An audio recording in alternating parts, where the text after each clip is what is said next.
মাশাআল্লাহ মানে কি? মাশাআল্লাহ মানে হচ্ছে আল্লাহ যেমনটা চেয়েছেন, আল্লাহ যেইভাবেই চান না কেন ওইটা আপনার জন্য কল্যাণ, ওইটা আপনার জন্য সুন্দর।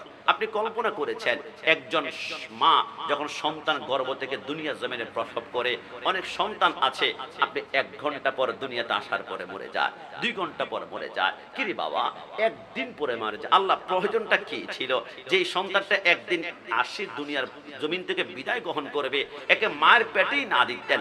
10 মাস 10 দিন মা এত কষ্ট করলো, 1 ঘন্টা পরে আপনি নিয়ে গেলেন। আল্লাহ কেন? আমার আল্লাহ বলে আমি আল্লাহ বান্দা যা ভালো মনে করি সেটাই আমি করি। কেন করেছি জানো? আমি যখন দেখলাম যে সন্তানটা দুনিয়াতে জমিনে আসবে, আসার পর আমি দেখলাম তার আব্বা আম্মা দুনিয়া জমিনে এমন কোন গুনাহ, এমন কোন অন্যায়ের কারণে কিয়ামতের ময়দানে গ্রেফতার হয়ে যাবে, আসামি হয়ে যাবে, এরা পুলসিরাত পার হওয়ার কোনো সাহারা থাকবে না। তখন আমি আল্লাহ কিছু নিষ্পাপ সন্তানকে 1 ঘন্টা পর, 1 দিন পর, 1 মাস পর দুনিয়া জমিন থেকে সন্তানটাকে পানির মধ্যে পড়ে নিয়ে যায়, অ্যাক্সিডেন্ট করে নিয়ে যায়, রোগ দিয়ে নিয়ে যায়। কেন জানো?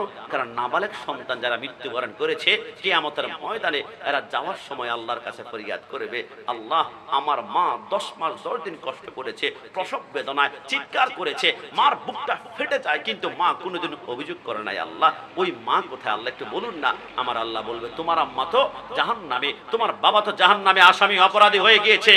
এই অপরাধের কারণে আল্লাহ আপনি আমার জন্য জান্নাত নিশ্চিত করেছেন। আমি নাবালেগ, আমার কোনো গুনাহ নাই, আমার কোনো পাপ নাই, কিন্তু যেই মা 10 মাস 10 দিন কষ্ট করে প্রসব বেদনা উপাখ্যান করে দুনিয়ার জমিনে আসলো, ওই মা জাহান্নামে। আল্লাহ আমি জাহান্নামে যাব, আমি জান্নাতে যেতে চাই না, চাই না, চাই না। আমার মার সাথে আমাকে জাহান্নামে প্রেরণ করুন। আমার আল্লাহ বলে না, তুমি নাবালেগ নিষ্পাপ, তোমাকে প্রেরণ করা যায় না। তাহলে আল্লাহ আমার আব্বা আমাকে জান্নাতে দিন না। আমার আল্লাহ বলেন ওই নিষ্পাপ নাবালেগ সন্তানকে 70 জন সুপারিশ করে করে জান্নাতে নেওয়ার একটা পাওয়ার দিব। ওই সন্তানের মাধ্যমে আমার আল্লাহ আব্বা আম্মাকে চোখের পলকে জান্নাতে গমন করাবে। জোরে বলো সুবহানাল্লাহ। আমার পর্দানিশীল মা বোনরা, অনেকে সন্তান 2 বছরে মারা গিয়েছে, 1.5 বছরে মারা গিয়েছে, 6 মাসে মারা গিয়েছে। হাউতস করবেন না, আল্লাহ যা করে বান্দার ভালো জান্নাত করেন। মাশাআল্লাহ আল্লাহ যেমনটা চেয়েছেন তেমনটা আমাদের জন্য কল্যাণ হবে। এইজন্য মাশাআল্লাহ 3 জায়গার মধ্যে মাশাআল্লাহ সর্বোত্তম 3 জায়গার মধ্যে বলা। 1 নম্বরে সুন্দর কোনো কাজ দেখলে আপনি মাশাআল্লাহ বলবেন, কোন মানুষের সফলতা দেখলে আপনি মাশাআল্লাহ বলবেন, এবং কোন সুন্দর দৃশ্য দেখলে, বান্দরবন গিয়েছেন সুন্দর গাছ দেখা যায়, পালা দেখা যায়, আম গাছ কাঁঠাল গাছ দেখা যায়, দেখে মাশাআল্লাহ বলবেন। আল্লাহ রাব্বুল আলামিনের শুকরিয়া আদায় হয়ে যাবে, আল্লাহ খুশি হবে, আপনার চেহারাটা নূর বৃদ্ধি করে দিবে। একটু জবান খুলে বলে সুবহানাল্লাহ। আপনি খেয়াল করেছেন আপনার বাড়ির পাশে পেঁপে গাছ রোপণ করেছেন, ঠিক মতো পানি না দিলে পেঁপে গাছ মরে যায়, পিঁপড়ে সার না দিলে পেঁপে গাছ মরে যায়। কিন্তু আপনি অবাক হবেন, ভাটিয়ারি কখনো গিয়েছেন কিনা? পাহাড়ের মধ্যখান দিয়ে রাস্তা, ডান পাশে বাম পাশে তাকালে আম গাছ, জাম গাছ, কাঁঠাল গাছ অভাব নাই, পেঁপে গাছ ধরে আছে। কেউ কোনোদিন পানি দিল না, কোনোদিন সার দিল না, কোনোদিন কম্পোস্ট দিল না।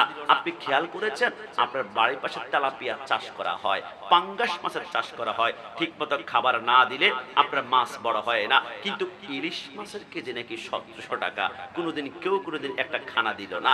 লাক্কা মাছের কেজি 1600 টাকা, কেউ কোনোদিন খাবার দিল না। ইলিশ মাছের লইট্টা মাছের কেজি 250-300 টাকা, খানা দিল না।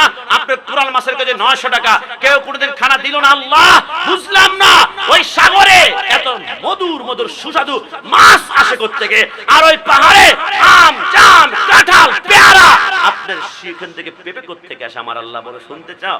শুনো, আমি আল্লাহ প্রত্যেকদিন রাতের বেলা তুমি যখন ঘুমাও, হাইওয়াতুল হাইওয়ানের মধ্যে লেখে আসসালাতু খায়রুম মিনান নাওম যখন বলে, আমার আল্লাহ আসমান থেকে প্রত্যেক বান্দার দরজায় একজন করে ফেরেশতা পাঠায়। ফেরেশতার হাতের মধ্যে একটা খাজিনা থাকে, তার খাজিনার ভিতরে আল্লাহ তার জন্য রিজিক পাঠায়। আমার আল্লাহ বলে ফেরেশতা, আমার বান্দা যখন ফজর টাইমে নামাজ পড়ার জন্য দরজাটা খুলবে, ওযু করার জন্য দরজা খুলবে, বান্দা যখন মসজিদে যাওয়ার জন্য দরজা খুলবে, তোমার হাতে রিজিক দিয়েছি, দরজা খোলার সাথে সাথে এর ঘরের ভিতরে রিজিকগুলো নিক্ষেপ করে তুমি আসমানে চলে আসবে। ফেরেশতা বলে আল্লাহ আমি এই পাড়ায় গিয়েছি, নিমতলা গিয়েছি, আগ্রাবাদ গিয়েছি, বড়পুল গিয়েছি, ছোটপুল গিয়েছি, আমি বিভিন্ন এলাকায় গিয়ে দিয়ে আসছি, কিন্তু আল্লাহ কিছু বান্দা দেখতে পাচ্ছি 6টা বেজে গিয়েছে, আল্লাহ ঘুম থেকে উঠে না, দরজা খুলে না। 7টা বেজে গিয়েছে, সূর্য উদিত হয়েছে, ঘুম থেকে উঠে না, দরজা খুলে না। 8টা বেজে গিয়েছে, দরজা খুলে না। আল্লাহ সেই দরজা না খুলে আমি রিজিক দিব কেমন ভাবে? আল্লাহ দরজা বন্ধ বন্ধ বান্দা, আমার আল্লাহ বলে ফেরেশতা তোমার ডান হাতের রিজিকগুলা তুমি পাহাড়ে নিক্ষেপ করা। বান্দা যেহেতু নেয় নাই, পাহাড়ে যখন নিক্ষেপ করে ওইখান থেকে আম গাছ হয়, জাম গাছ হয়, কাঁঠাল গাছ হয়, পেঁপে গাছ হয়। আমার আল্লাহ বলে বান্দা তোমার বাম হাতের রিজিকগুলা তুমি নদীতে নিক্ষেপ করো, ওইখান থেকে আমার আল্লাহ ইলিশ মাছ উৎপন্ন করে। একটু জবান খুলে বলে সুবহানাল্লাহ। আমার ভাইরা, আল্লাহ কত বড় রহমান। এই জন্য আমরা যে কোনো সুন্দর জিনিস দেখবো, সিবিস গেব মাশাআল্লাহ, সুন্দর জিনিস দেখে আমরা মাশাআল্লাহ বলবো। রব্বুল আলামিন আমাদেরকে প্রতিটি বিষয় শিখার আমল করার তৌফিক দান করুন। সবাই জবান খুলে বলে